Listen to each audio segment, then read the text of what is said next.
ഇന്ന് വചനം കേൾക്കുമ്പോൾ, പ്രാർത്ഥിക്കുമ്പോൾ ഇങ്ങനെ മനസ്സിൽ കരുതുക, വിശ്വസിക്കുക, ഞാനിന്ന് വലിയൊരു അത്ഭുതത്തെ പ്രതീക്ഷിക്കുന്നു, ഞാനൊരു സൗഖ്യം പ്രതീക്ഷിക്കുന്നു, ദൈവത്തിൽ നിന്ന് ഞാനൊരു നന്മയെ, ഒരു വിടുതലിനെ, ഒരു പുതിയ വഴി തുറക്കുന്ന അനുഭവത്തെ ഞാൻ പ്രതീക്ഷിക്കുന്നു.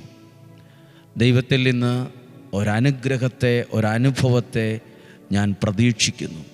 ഇന്ന് നമ്മൾ കേൾക്കുന്ന ഒരു വിഷയമാണ്, ദൈവം ചേരുന്നതിനെ നമുക്ക് നൽകാൻ കരുതി വച്ചിട്ടുണ്ട്, സൂക്ഷിച്ചു വച്ചിട്ടുണ്ട്.